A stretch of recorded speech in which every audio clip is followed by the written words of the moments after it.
Touba Taïf Karo nekk fii ci Grand Yoff en face hôpital CTO Taïf Karo nag Jibi Bamba mooy gérant bi mbokk yi Touba Taïf Karo nag kenn dootu leen ko présenté ci biir réew mi lépp loo doon wër ci wàllu karo yu baax gaawal gaaw ñëw ci suñu biir place bi di Touba Taïf Karo nga mën fi fekk ay karo italien karo espagnol wala karo indien ngeen mën fi fekk ay karo poli 1,20 m pour seen ay salon wala salle de conférence ngeen mën fi fekk ay karo décoration yu amul fenn ay karo faïence pour seen ay cuisine wala seen toilette ay grès poli 60 ay plinthe wala ay baguette ba ci ay karo parquet lépp am na ci biir Taïf Karo ay karo espagnol 60 wala 40 marche escalier wala contre marche mbokk yi lépp loo soxla ci wàllu matériel sanitaire gaawal gaaw ñëw fii ci Taïf Karo li ci gën a neex mooy Taïf Karo defal client yi promo boo jëndee karo yooyu dem ci kër gi yépp fii ci Taïf Karo nee naa la matérielu sanitaire ñoo la koy offrir defal la ko cadeau muy chaise anglaise lavabo ba ci lépp luy taaral salle de bain waa Taïf Karo dañ la koy may moo xam kër gi nekk niveau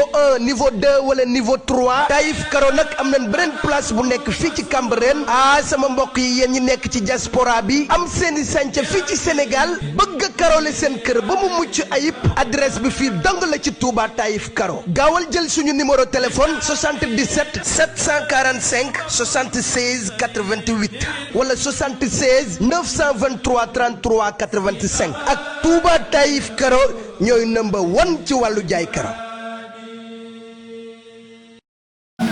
jërëjëf mbokk yi amaat mbégte ak contentement bu baax a baax jën ngeen si site bu mag bi di Lutte Motivation di leen jaajëfal ñi nga xamante ne ñoom ñoo tëdd ci lalu hôpital yi di leen ñaanal gudd fan ak wér la également tamit ñi nga xamante ni caabi da leen féete ginnaaw ñoo leen ñaanal liberté ba ñu mën a génn wéy li nga xamante ne mooy seen activité di ñaanal way daw li mbokk yi di ñaanal réew mi jàmm di baalu ñëpp àq ci li nga xamante ne mooy weeru koor bi tey nag maa ngi fi nga xamante ne mooy Parcelles seet si un très grand champion seet si ndaanaan seet kenn koo xamante ne à chaque fois bu ñëwee ci làmb day jëmbat li nga xamante ne mooy fulla ak fayda wane boppam muy Mbacké Faye le grand champion dama koy bàyyi mu nuyu génn bu ko defee ñu woy li nga xamante ne mooy waxtaan bi Mbacké maa ngi lay nuyu di la ziar.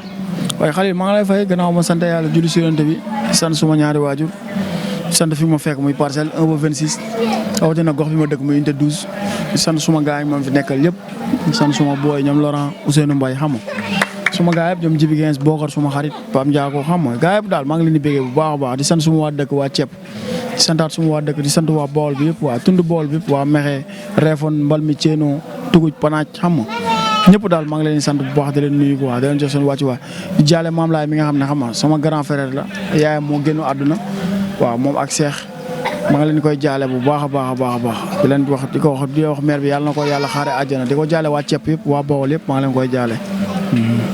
am na solo mais balaa ñu ñëw ci waxtaan damay jéegul ba pare parce que man maa lay yee de. waaw noonu la demee nag affaire yi moom mooy loolu xam nga weeru koor gi démb damaa xaw a guddee tëdd nag. waaw mooy loolu démb dama xaw émission bi dama fa guddee jógee après ñëw xam nga dallu waaw xaw a guddee tëdd nekkoon gaale Poisson nag moo tax di ko nuyu au passage sax Poisson Mam Père Ba xam nga Mansour Ba suñu doyen Modlo suñu patron ñu ngi koy nuyu bu baax di nuyu 100% PA bépp ñoom Franky Goro Sok xam nga gaa yëpp daal bàyyi ma kenn ku lim Dioum Garga 2 Petit Lo sama rax Dame Sène gaa yëpp daal waaw. koor gi nan nga koy dundee.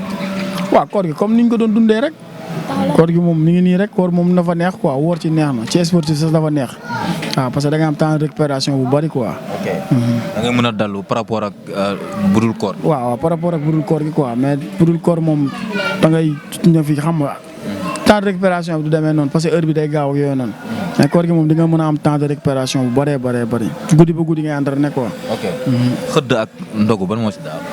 xëdd ak ndogu. waaw ñaar yëpp a neex de. mais man moom du ma xëdd moom. waaw man moom xëdd damay sonal quoi man moom ndogu rek. ok waaw. du la sonal nga nekk mbër. non du ma sonal. léegi daa ragal xiif. déedéet du ma sonal bala maa tëdd damay lekk ba suur rek. waaw damay lekk ba suur rek parce que man koor gi nii damay teel a tëdd quoi. waaw dama woon ay minuit 1 heure day fekk ma dallu. démb rek laa xaw a guddee tëdd quoi. Mbacké alxuraan sori nga ci alxuraan. tuuti rek. fooyee ban saar. non jeexal naa téere amayata. waaw. macha allah.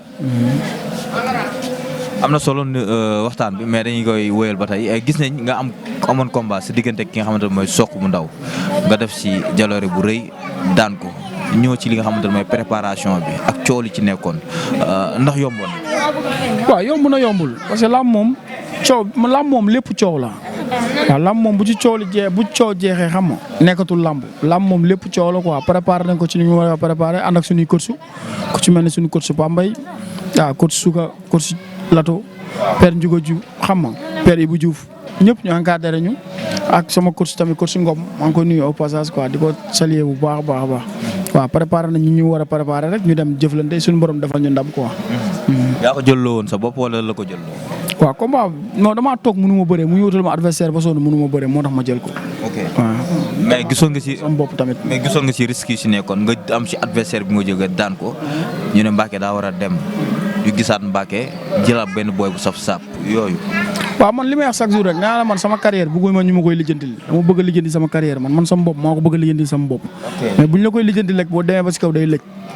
waaw man bokkuma ci xale yoo xam dañuy ay jox ma paa yi dee ma daan leen déedéet man samay morom laa bëgg a jëflantil ba keroog mooy dégg au chemin. ok waaw. sa yoon daal bëggoo ci lu yomb. waaw bëgguma ci lu yomb ñaanuma ko sax nag ñaanuma ko sax bu ma doon bëgg lu yomb instant bi bu ma neewoon ay mag laa jël dem bëre ak ñoom mais defuma lool aw ma jot boobu sax. waaw. gis nañ ki nga xamante mooy adversaire bi muy Sokh bu ndaw gis nañ moom làmb ji ak fu mu ko tolloon gars yi ne combat bi da koo bëgg yooyu nan nga ko doon déggee ak ci lu mu jógee woon. waaw loolu dara man moom sportif li ma wax rek mental d'affaire nga yor man yooyu yëpp dama ko doon dégg man combat bi nit taxaw na sax ne Mbacké amul ci sens Sokh bu ndaw ko mën mais yëpp man gëwuma ko man sama bopp laa gëm samay qualité laa gëm xam naa li ma mën ak li ma mënul te li may entraîné man xam naa ko waaw. xamoon nga adversaire bi carrément. bon xamoon naa ko bu baax kay Sokh champion la di ko encouragé di ko wax làmb noonu la parce que moom champion la quoi waaw mu nekk tamit mbër sportif boo xam ne benn seede bi la ñëpp di wax mooy dafa sérieux waaw di ko ñaanal rek benn yoon boo amee combat bu dul parcelle yàlla nag suñu borom may ndam quoi. actuellement ak fu mu toll nii tegle ay défaite ci mbër mu ndaw yooyu tey jii yow nan la lay def ak sa gis-gis. waaye loolu dara parce que làmb moom ku ci nekk moom mu njëkkee wu ko fi tëdd ko fi mujjee tegle ay défaite moom njëkkee wu ko fi tëdd ko fi mujjee am na mbër yu fi tegle ay défaite yu dul jeex tey seen làmb tey nekk au chemin. waaw man mii avant maa tegle victoire ci ay défaite laa tegle tey mi ngi nii suñu borom dem nañ ci nekk rek gëm ko gën ci nekk gën a liggéey waaw loolu rek la amul leneen quoi. ñu gis ci biir li nga xamante ne mooy làmb ji dañ ciy ñëw ñu gis adversaire bi simbeeku gars yi ci bëri nee nañ tey Mbacké dee tey adversaire bi mu am nii adversaire bu coriace bu Sokh simbeekoo ci stade bi Mbacké réaction am lan la ne. non man def ma woon dara man dama bëggoon sa arbitre teel a sifflé gisoo maa ngi nekk ci géew bi di fecc naan nii na arbitre sifflé. parce que boobu man xam naa ki ma doon xam naa maay kan parce que poids bi mu yor noonu daf maa arrangé man poids lourd laa gën a mën a bëreel que poids léger. waaw man boo nekkee poids léger sax mooy bëreeg damay am problème mais boo nekkee poids lourd ci laa la gën a mën a bëreeg yow. da nga jàpp ñu nga doon contactal ak ñi ngay liggéey ci li nga xamante ne mooy sa préparation moo tax. ñu ma doon contactal amul ku ci Sokh bu ndaw ëpp doole. waaw te ñooñu dama leen yegg fu sori te dama des fois damay bëreeg ñoom bëre yoo xam ne mooy loolu waaw moo tax xam nga yóbbu ma fenn wax ji gars yi dañuy wax rek mais man li ma doon woon xam naa ko. man mii sax dama doon wax ni ci biir làmb ji Mbacké dafa war a xeex. waru jàppante mais gis nañ bi nga jàppante ci nga gën a aborder sa làmb. waaw man déggoo li ma la wax ñu bëri gars yi dañuy jaawale force ak masse. ñu bëri dañoo jàpp ni gars yi maanaam masse bi mooy doole quoi affaire force la. waaw mais nag lépp nag maa ngi ciy nuyu suma coach Ngom. waaw parce que lépp rek moom la quoi. beneen mbir mi mooy ak. public bi ñoom seen public macha allah stade bu fees na dellu waa Pikine macha allah mais ñu gis Mbacké bu stable Mbacké bu firi ci biir li nga xamante ne mooy géew bi. waaw affaire yi moom mooy loolu man moom affaire yi mënatuma yóbbu fenn wax dëgg yàlla parce que man xam nga. ñu gis Mbacké bu stable Mbacké bi nga xamante ni jàkkaarloog public Pikine bi bëre avec la manière. waaw mais loolu moom man maa ngi bëgg a yàgg si mbir mi. te bëri naa fekkee naa bis bu nekk mbërloo bëri ko. fekkee naa bis bu nekk ponkal bu nekk bëri ko. ay mbëri mag kon man mu bis bu mag boobu mënu maa jaaxal. waaw. am na solo nga daan jël bu amul benn werante am ndam lu rëy ci kanamu ki nga xamante ne mooy Sokh bu ndaw potentiel adversaire yi coow li bëri na ay Mbacké kan la war a jël naam ak nangam yan potentiel adversaire ñoo nekk sa waaw man ñi ma bëgg a bëreel guy gi ama neex. nga ne. ak Marley ñooñu laa bëgg a bëreel guy gi ak ama neex ak Marley. ñooñu laa bëgg a ci ñooñu. waaw ñooñu laa war a bëreel sax ñooñu samay adversaire. lan moo nekk ci yow te nekkul ci ñooñu. bëri na. ci lan. maa leen gën a nekk xale guy gi as bi muy toll fii nii. fi may toll nii as bi mu fa toll ba mu fi toll moom moroomam yëpp. ok waaw mën nañ magam yëpp. mais instant bi man guy gi mooy loolu. ok waaw mooy loolu. ama neex. ama neex champion la dama bëgg a bëre ak moom parce que damaa gis muy freiné xale yi. te man du ma gone kenn moo tax. waaw te man moom. mais dangereux de. ay loolu du ci wax la rek ci yaamiñ la yem rek. ama neex waaw. bërëm yow mën a fatal ma foofu la tôt ou tard ci tànk yi lay ñëw fa nga koy xaar. fu mu jaar gone yi. waaw fu mu jaar foofu lay jaar gone yi rek da leen di nax wiiri bi ba ne katam say tànk. waaw. mais ma jaax dafa am combat. mu diggante ak Niang bu Ndaw. ay combat boobu yàqu na. nga ne. combat boobu ama neex nee na bëriwul parce que waa CNG dañ ko aj. te combat boobu mënul yàqu. waa CNG dañoo aj ama neex rek. mais aj bi bu jeexee la ma mais bu aj bi jeexee nag mooy loolu. waaw bu aj bi jeexee combat boobu mooy loolu. aj bi bu jeexee ñoom ñu bëre ko rek. mais sa diggante ak Niang bu Ndaw lan mooy problème bi. amuñ benn problème bëri wax la def. am na loo xam ne waxu wóo la. góor da ngay doon góor yàlla. man kenn du ma mettre en respect. au contraire yow yaay bëgg di am ak man affinité mayu ma la kanam boobu. affinité comme. comme bëgg di seq man ay nuyoog nangam sequñu loolu. mais ku la nuyu doo ko fay. sequ ma ak moom loolu. kan la fi daanu fi kenn def fi dara man ñi ma daanu leen rëm la daan ma daan rëm. ma daan soq bu ndaw daan Tidiane Faye bu Tëngéej daan nijaayam maaji. daan na Tafa Gueye. waaw yow doo moom ñooñu nga fi ay Tafa Gueye 2. Tafa Gueye 2 man waaw yow Tafa Gueye 2 sax yow bu ma xooloo waaye Xalil. champion la nag. waaw yoo xam ne du waxu góor yàlla. ay waxu féeg la. yow yàgg ma fekk fu nekk bëgg ma jox sa loxo ma fas sama kanam. ok tey buñ la tiimee micro ngay wax naan ay non man du ma dugg sa koñ nangam man géejaay dama fay dugg kam moo may wax dara man géejaay dama fa am ay mbokk am fa ay nijaay am fa ay papa am fa ay yaay ba pare am fa ay supporters. nee na moom bu duggoon fii moom mooy loolu sañoo ko sax xool. waaw léegi moom bu duggoon fii sax ñu ma ko xool non lu ma koy xoolee ban soxla la am ci moom lu sama yoon ci moom dama am si moom soxla. dafa mel na nga da nga ko mere. non merewu ma ko xamante ni tey da nga ko koo man xam lu ma bëgg maanaam nit da ngay doon góor yàlla nit da ngay nekk tamit sportif comprendre nga nit da ngay doon góor yàlla da ngay nekk sportif. ok ba pare buñ la waxee sa morom waxal ci moom lu rafet. ok parce que wax sa mbaaxu waay wàññiwul sa mbaax dara man ma wax si moom lu rafet wàññiwu ma dara yokkuwu ma dara amalu ma importance. mais jàpp nga ne yéen ñaar di ngeen bëri après. loolu force la tôt ou tard dañuy bëre man tëkkuwu ma ko de ndax soxlawul ma ko soxlaatuma ko ndax mobilisé wul lu ma mobilisé wul deful ci làmb lu ma deful ci làmb. yaa ngi dégg fayewul kase bu ma fayeekuwul au contraire da ngay am sa benn link rek ñu lay teg ci code di la jox ay maquette ngay bëri di dem. man soxla gënu laa seer si làmb. nu ma gën a seere. damay laajte rek. moo damaa gën a seer fii ñun ñëpp xamante ne ku nekk xam nga sa morom kase bi muy fayeeku. ok waaw parce que làmb moom milieu boo xam ne la ñëppay wax. waaw. mais mos ngeen jàppante yéen ñaar bëre nii affaire yooyu. yooyu yëpp contact ak yooyu. yooyu yëpp coow di jëm jarul wax mais ñoom xam nañ man xam naa. ànd la doon daan. déggoo li ma la wax ñoom xam nañ man xam naa. ok moom ay patron sax yabuñu ma. patron yi koy entraîné. waaw yabuñu ma waxuma laa moom nag. ay patron yoo xam dañ koy entraîné moom yabuñu ma waxuma laa moom. non yaa problème nag. non problème amu fi bu laajoon ay patron yu koy entraîné. dañ ko mooy Mbacke dinañ ko wax kan mooy Mbacke xam naa daf ma xamul nag. ay bu ngeen daje ci làmb. ndaw combat bu neex. kon mu xam ne lépp jaay joxul jóg. dóoral ma dóor. kooku am jaay joxul jóg kooku da ko fay xaar. kooku du xaar loolu foofu da nga mës a gis mu xeex. kooku day yooru de français la de karamam googu. xam nga ay défi ci daw ay man milieu laa dégg ay milieu xale la woote yooyu amul. waaw man daw ma milieu. daw ma waka daw ma dara. man yar ak tegin laay daw. mais bu dee xotteeku rek ak gën a ñeme. ak gën a dangereux. booy wax baaxul sax. leen bàyyi mu sedd sax garaawul quoi am na loo xam ne waroo ko sax di wax ci làmb parce que làmb fi mu toll nii. ñun dañ ko war a wax pour defar ko. mais waruñu ko wax pour yoo xam ne nit ñi dañuy xam nit ñi dañuy kii quoi. dëgg la comprendre mais ñun dañoo war a ay référence lañu. te gox bi ñu nekk gars yi ñuy bàyyi xel. dañoo war a wax loo xam ne day defar làmb xale yi nekk ñu topp suñu ginnaaw ñu xam ni ñu war a doxee xam ne maanaam sensibiliser leen quoi. mais bu dee gën a xotteeku rek ak gën a mooy loolu gën a ñeme gën a yooyu. ñoom booy defuñu sax. kon daal sa bët ci ama neex nga ko teg guy gi. mais sa diggante ak Double Moteur nag. waaw làmb la. ku ma làmb booleel ma bëri man Double Moteur làmb la bu ñu làmb booleel dañuy bëri incha allah. waaw ndigal bëgg nga ko. non ndigal bëgguma ko. bëggoo ndigal. non non. ndax loolu. parce que ndigal Bulldozer moo ko daan. waaw sama frère maa ngi koy nuyu bu baax Bill. di ko féliciter wax làmb waaw noonu la di encourager ndigal tamit. mais la nga digal moom ba ñu waree bëri daaw la woon quoi. mu ne ma boo defee performance ma jël la ma daan rëm. ñu wax ko mu ne bëreewu ma ak Mbàkke.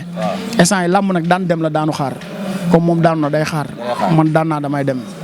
incha allah. am na solo duñ ñëw ba fii te duñu waxtaanee ki nga xamante ne mooy sa frère muy Niang Ballo nan nga déggee ak nan nga gisee tamit arrêté buñ ko arrêté.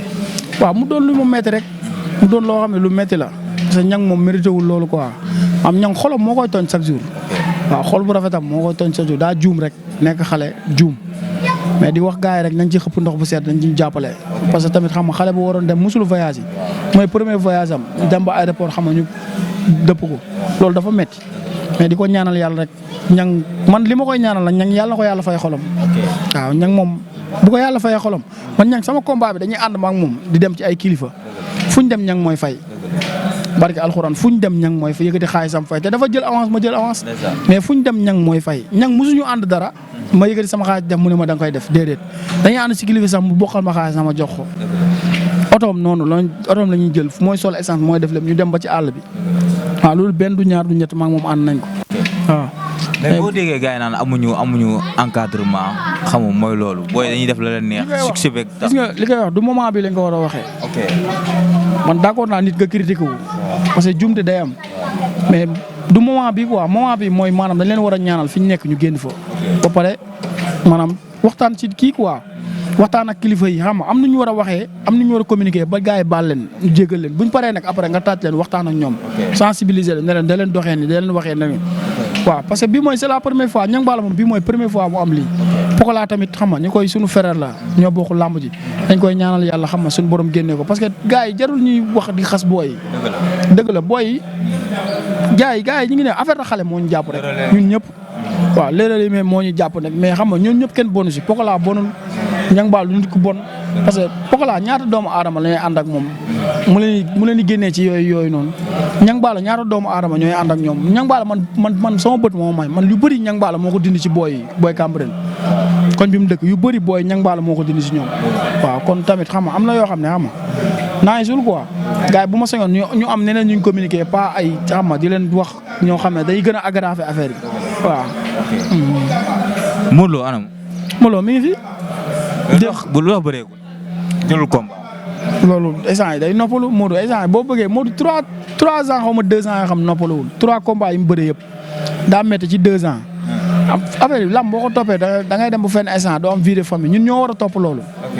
parce que ñun dañuy doog a door mais Modou instant yeggu na au sommet. mais bool yi wax nañ de nee nañ seen mbër mi daa ragal mbër mële seen mbër bi ñoom. ku bëri Bombardier ragaloo kenn. ku bëri Bombardier laa ragaloo kenn. mais lan mooy problème mu Modou Lo pour mu jël Tapha Tine. ah mais ñoom loolu moom da nga koy laaj staffu Modou quoi. mais bëggoo ko. waaw yow bëgg naa ko kay.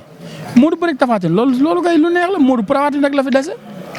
mais ça dépend moom mooy def choix am moom mooy xool Modou instant moom mooy xool ku ko neex mu bëri ak moom parce que moo toog ci donkaasi gi. mais li gars yi di wax bawol yi. loolu du leen déranger. man bawol laa de. waaw man bawol laa. waaw loolu du ma am na loo xam ne du ma ci kii du ma ci xuus quoi. yenn mbër yi lu ñuy wax mais man daal Modou moom. sama papa la sama lépp la. kooku moom bu doon bëreeg sama mag bu ma bokkal ndey ak baay. moom laay àndal. lan la Modou defal. bëri na li ma defal bu ma ko toogoon fii di ko wax du jeex xalil. waaw bëri na torop Modou kooku daf ma génnee ci lu bari. du am fu mu ma yóbbu. am lu mu sànni si man Modou mu naan daf ma mise à jour. defaraat ma. parce que tamit xam nga am na fu ñu nekkoon ci làmb mu jëlee ñu fi am fu mu ñu yóbbu waaw. ban wax la wax joo xamante ne tey jii nii à chaque fois boo toogee di ko xalaat motivation lay nekk ci yow. waaw mooy nekk li ngeen nekk gëm leen ko ngeen entraîné te xam ne sport entraînement mooy lépp après topp seen diine. ni leen waxee nii waaw loolu ma gën a frappé ci moom quoi. lan ngay wax ministre des sports bi ci li nga xamante ne mooy lamb ji nga xamante ne tëj nañ ko ban message nga koy lancer. waaw di ko wax rek mu dimbali ñu ubbi ñu suñu lamb ji parce que ñun lamb lañ am te ñun buñ toogee bëriwuñ duñ lekk duñ naan waaw parce que ñun lamb mooy suñu métier quoi lamb lañ am ñu jàppale rek te xam ne ñun jeunes yi jumte mënul ñàkk dañoo juum nañu jéggal rek ubbil ñu suñu lamb ji quoi ñu dem bëri ji quoi. ok am na solo maa ngi lay kontaane di la jaajëfal ci li nga xamante ne mooy sa disponibilité. waaw sant di leen axal yow moom sama waay nga ak booy bi Seex booy bi moom nga xam ne tey jaxase ay nit rek rambaaj la waaw di bëggee ñëpp di siyaar ñëpp di nuyu Sa Touba waaw Sa Touba tamit xale du ma jugee ba fii te nuyu ma ko kooku sama lépp la kooku fu ma toog si àdduna mun naa ne dootuma fi taxaw sax di ko sant parce que Sa Touba kooku kenn la ci man te daf may jàppale di ma dimbali ci lépp nag Sa Touba amul leen loo xam ne dama ci dugg te du ko yëg amul leen loo xam ne dama ci dugg te du ma jàppale waaw sëñ Cissé bu sëñ Babacar maa ngi koy nuyu sëñ Cissé bu ndaw tamit xam nga maa ngi koy nuyu di nuyu sama sëriñ Baye Jili Mbacke maa ngi leen bëggee bu baax Cheikh Diouf xam nga maa ngi koy bëggee Mama Diène ay dara maa ngi leen di siyaar bu baax a baax a baax waaw di dem ba Fatick tamit di dem ba Diofior nuyu sama papa Assane Diofior maa ngi koy bëggee bu baax a baax a baax waaw di nuyu suma waa dëkk waa ceeb ñëpp waaw di bëggee ñëpp Kañ production maa ngi koy nuyu bu baax a baax di bëggee ñëpp di bëggee doomu Meri Wali Ndiaye yëpp ale Ibouzo xam nga Njaw Makodou Passoumane xam nga maa ngi bëggee ñëpp daal di leen siyaar ñoom ñëpp di leen wax xam nga gis naa taxawaay bi gis naa ni ngeen may jàppale gis naa lépp waaw di nuyu suma mag Babacar di nuyu suma booy ñoom Laurent Ousseynou Mbaye Bokar Pape Ndiago suma ami d'enfance xam nga ñoom dëxa Bokar xam nga suma ami d'enfance ñoom ñëpp daal maa ngi leen di bëggee waaw di nuyu suma papa Sidi Ndiaye maa ngi koy nuyu bu baax a baax waaw këram daanaka fii la ñuy defee suñu lépp ñu yaay sama yaay Ellen Sarr maa ngi koy nuyu bu baax di nuyu waa koñ bi Imam Diallo maa ngi koy bëggee Njaga Jinne suma waay la maa ngi koy sant bu baax waaw suma booy tamit ñoom mboroxe xam nga ñoom mboroxe Demba mafia tabañaa bi xam nga booy yëpp maa ngi leen di bëggee seen asiko talent yëpp maa ngi leen di bëggee xam nga yaa ma gën a xam di bëggee gaa yëpp daal booy inte 12 yëpp maa ngi leen di bëggee waaw rawatina nag xam nga sama benn doom papa bu ndaw mbër maa ngi koy bëggee bu baax sama waay la moom sama xarit la waaw ku bokk si man la nekk sama benn booy boo xam ne moom daal mooy loolu moom Mbacke jaral na ko dee waaw di bëggee ñëpp daal di wax waa café gi ñëpp di leen bëggee. Aïcha mu ngi noonu tàggatoo bi am na solo ñu ngi koy jaajëfal bu baax a baax moom Mbacke Faye le grand champion di ko ñaanal plan de carrière bu réussite di ko ñaanal mbër yëpp mais damay nuyu ki nga xamante ni mooy Mbaye moom boy borom kër Baye Karim à ce soir maa ngi koy nuyu bu baax a baax moom mi nga xamante ne moom mooy jaay iPhone yu baax yi téléphone yu baax yi moom moo koy jaay di jaay tamit ay habillement yu rafet macha allah di ko jaajëfal di ko kontaane di wax seen émission xaar nañ ko ci beneen numéro ak beneen naanaan jaa ngeen jëf.